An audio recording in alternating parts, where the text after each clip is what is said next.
Buena gente, ¿cómo les va? Acá estoy en adyacencias del Hard Rock Stadium y como bueno, no pude grabar directamente desde Miami Beach, voy a hacer acá el vamos Boca, estoy acá haciendo de la previa de Boca, pero la realidad es que este video tiene como objetivo hablar de lo que fue la gran victoria de los Pumas frente a los British Lions. Por 28-24 el equipo argentino consiguió su primer triunfo frente al elenco irlandés-británico. Así que bueno, la realidad es que estoy perplejo porque si bien esperaba una victoria del equipo argentino, era más una expresión de deseo que real. A ver, si vamos a los hechos, jugador por jugador no hay punto de comparación, sinceramente.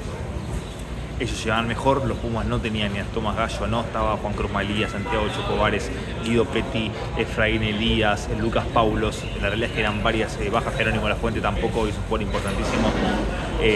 Debutó Justo Picardo como titular, ya lo había hecho el año pasado en lo que fue la ventana de noviembre. Bueno, también hubo varios debutantes, sobre todo en la primera línea, Boris Wenger, Bautista Bernasconi. Y aún así el equipo nunca se fue de partido, tuvo una primera parte magnífica con el 21-10 a favor y luego con la amarilla Maiko Vivas, que para mí fue uno de los puntos más bajos del equipo. La realidad es que se empezó a ver el fuego sagrado, ¿no? Porque con ese 24-21 adverso, con el try penal y luego con una nueva conquista del conjunto local, la Argentina con ese try ya sobre el final de Santiago Correro, tras una asistencia magnífica de Matías Tuite Moroni, postero como toda persona de bien y que seguramente va a estar siguiendo las alternativas del partido frente a Bayern Múnich. Argentina terminó llevándose un 28-24 que lo construyó principalmente desde un buen line y un ataque que realmente mostró su mejor versión, con un Felipe Contepomi quien ya parece darle su impronta irlandesa al seleccionado albiceleste. Y veremos qué pasa ahora, ¿no? Porque la realidad es que la Argentina va a jugar 3 partidos en la ventana de julio, 2 frente a Inglaterra y 1 frente a Uruguay. Y la realidad es que me parece que es una oportunidad magnífica para probar jugadores nuevos, como se hizo en el día de hoy, como lo he hecho con Boris Wenger, como Bautista Bernasconi, quien había sido convocado para la ventana de julio, pero no había jugado en ninguno de los 3 partidos que había tenido el seleccionado nacional.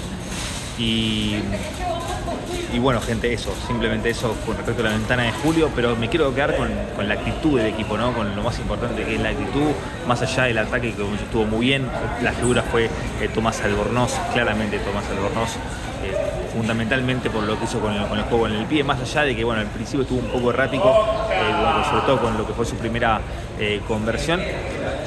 Pero la realidad es que manejó a la perfección los hilos del juego. Muy buen partido de Justo Picardo como número 12, reemplazó a Santiago Chocobares a la perfección y también a Jerónimo Lafuente, quien suele ser su primer sustituto. Ignacio Mendy, fue el autor del primer try, para mí tuvo una muy buena tarde-noche allí en Irlanda, y lo mismo corre para Rodrigo Gró, una de las grandes figuras y quien logró cerrar justamente la contienda con la pesca final. La terminó mandando a la tribuna con el bochazo y para decretar el triunfo final de la Argentina, recordando lo que había sido en el 2005, la revancha del 2005. Mi corazón, gente, perdón, me sale el bostero adentro. Estamos muy contentos, la realidad, acá en el Mundial de Clubes. Pero volviendo a los Pumas, sí, la realidad es que tuvo un muy buen partido Albornoz. Me gustó también Pablo Matera, toda la tercera línea estuvo a la altura de las circunstancias. Claramente Joaquín Oviedo fue el mejor de los forwards. El capitán Julián Montoya cumplió. Lo dicho, no me gustó el partido de Maiko Vivas, no solamente por la amarilla, sino también por cómo estuvo con la guina entre sus manos, dando varios nocones. En el scrum fue apabullado, realmente apabullado por Finlay Wilhelm, el irlandés, quien está reemplazando a Sander Fagerson, el jugador escocés. Después, la segunda línea bastante bien, Molina y Pero Rubiolo, Gonzalo García, partidazo de Gonzalo García, y también de su reemplazante, el debutante Simón Benítez Cruz, el mejor jugador de Talucas y del Super Rugby en Benicas en lo que fue esta última campaña, que terminó llevándose el equipo de Peñarol la semana pasada frente a 2. Pero lo dicho, buen partido de Benítez Cruz. Me gustó Cordero, es un jugador que yo critico muchísimo, pero la realidad es que entró bien y más allá del try, creo que estuvo a la altura de las circunstancias. Y no mucho más, gente, no mucho más, porque la verdad es que es una victoria histórica para el equipo argentino. Lo dicho, por las ausencias que tuvieron son la verdad importantísimas, empezando por Juan Cruz Malía, para muchos el jugador más importante, de la Argentina en los últimos año y medio o 2 años. Después Santiago Chocobar es un jugador fundamental. Para el centro de la cancha. Lucio Cinti, no me gustó Lucio Cinti, la realidad es que no tuvo un muy buen partido. Y después no sé qué me está faltando, me está quedando alguien afuera. Santiago Rondona. Santiago Rondona entró muy bien para mí. La verdad es que entró muy bien. Boris Wenger, también debutante, lo hizo de muy buena manera y se lo notó visiblemente conmocionado una vez consumada la victoria del máximo representativo de la UAR. Y con respecto a los Lions, la realidad es que no me disgustó el partido de los Lions. Si bien, entiendo que para ellos debe ser duro perder por primera vez en su historia frente a los Pumas, también hay que tener en cuenta que fue el primer partido de este equipo junto con Andy Farrell a la cabeza. Se lo vio también a Johnny Sexton como asistente allí con su computadora siguiendo todo lo que iba aconteciendo a lo largo de los 80 minutos. Pero no me disgustó el partido de los Lions. Mostraron cosas muy buenas, fundamentalmente en ataques. La defensa estuvo un poco endeble y creo que eso terminó siendo fundamental, por suerte para nosotros, ¿no? Para la victoria del equipo argentino.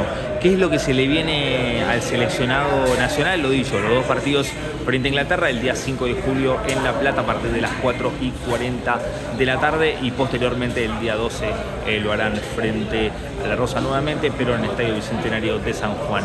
Y con respecto a los Lions, el 28 de junio tendrán su primer partido frente a Western Force en Perth, en lo que va a ser el inicio de la gira por Australia, y ya posteriormente cotejos ante los Brumbies, ante Queensland Reds, ante New South Wales Waratahs, y los 3 partidos frente a los Wallabies, además de enfrentar al equipo invitacional de Australia y Nueva Zelanda y también de jugar frente al combinado de las Islas del Pacífico.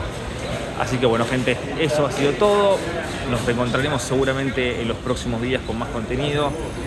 Ya vamos a adentrarnos en lo que va a ser la gira de los Lions por Australia, que lo he dicho va a arrancar el 28 de junio, y ya en la ventana de julio vamos a tener los partidos de los Pumas, los encuentros que van a disputar los All Blacks, también van a estar jugando los Springboks, y muchísimo más. También vamos a tener el Rugby Championship. Recuerden el Rugby Championship a partir del mes de agosto, con 2 partidos frente a Nueva Zelanda.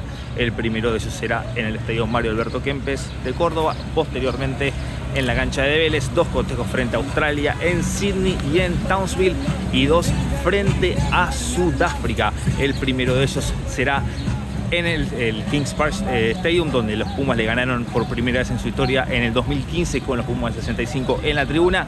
Y por último, a comienzos de octubre en Twickenham. Recordemos que la UAR tomó la determinación de ceder la localidad. Así que gente, hasta la próxima. Vamos Pumas y vamos Boca.